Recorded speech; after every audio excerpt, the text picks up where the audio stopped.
Ready start.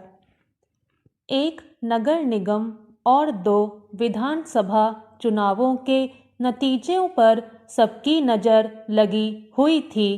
तीनों जगह सत्ताधारी भाजपा की साख दांव पर थी। सबसे अधिक दिलचस्पी गुजरात विधानसभा चुनाव को लेकर बनी हुई थी। माना जा रहा था कि वहां सत्ता विरोधी लहर है और भाजपा को काफ़ी नुकसान उठाना पड़ सकता है। सदा से वहां कांग्रेस और भाजपा के बीच टक्कर होती आई है, मगर इस बार एक तीसरी पार्टी पूरे जोशों खरोश के साथ मैदान में उतरी थी और उसका दावा था कि वह वहां सरकार बनाएगी।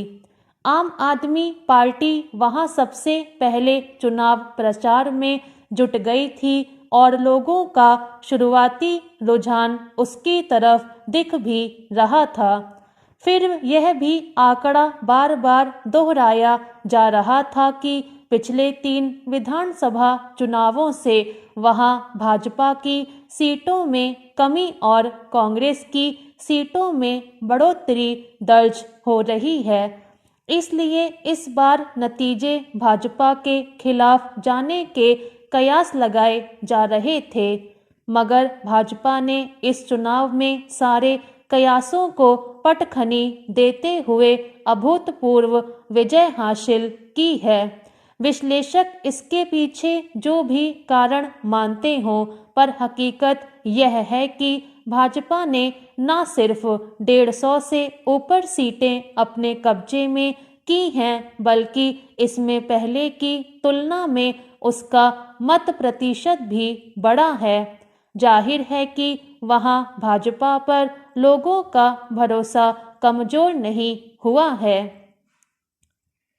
हिमाचल प्रदेश में भाजपा को जरूर कुछ अधिक संघर्ष करना पड़ा, मगर वहां उसे शिकस्त इसलिए नहीं खानी पड़ी कि कांग्रेस ने उससे बेहतर प्रदर्शन किया या उसके पास बेहतर चुनावी मुद्दे थे, बल्कि इसलिए संघर्ष करना पड़ा कि भाजपा ने वहां शुरू से ही अपनी रणनीति अच्छी तरह नहीं बनाई थी।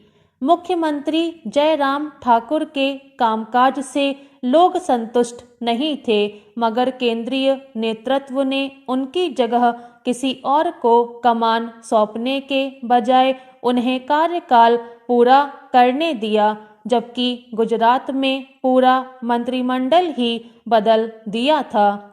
फिर टिकट बंटवारे के समय प्रत्याशियों के चुनाव में ठीक से समीकरण तय नहीं किया गया। कई कद्दावर नेताओं के टिकट काट दिए गए, जिससे नाराज होकर वे बागी हो गए। वे निर्दलीय मैदान में उतरे और भाजपा का नुकसान कर गए। जिन सीटों पर भाजपा को हार का सामना करना पड़ा है, उसमें मतों का अंतर बहुत कम है। इससे भाजपा दावा कर सकती है कि हिमाचल में भी उसका जनाधार कमजोर नहीं हुआ है, मगर जनतंत्र संख्याओं का खेल है और इस खेल में कांग्रेस विजयी हुई है। दिल्ली में कहने को नगर निगम का चुनाव था, मगर वह भाजपा और आम आदमी पार्टी के बीच इस कदर मूंछ की लड़ाई बन चुका था कि पूरे देश की उसमें दिलचस्पी बनी हुई थी। आखिर आम आदमी पार्टी ने उसमें बहुमत हासिल कर लिया, मगर भाजपा का प्रदर्शन भी निराशाजनक नहीं कहा जा सकता। 100 से ऊपर सीटें आईं। जिन सीटों पर उसे हार मिली, उन पर मतों का अंतर बहुत कम देखा गया, मगर इन तीनों चुनावों में जिस तरह भाजपा को मेहनत करनी पड़ी, उससे स्पष्ट हो गया कि ये चुनाव उसके लिए आसान नहीं थे। स्टॉप।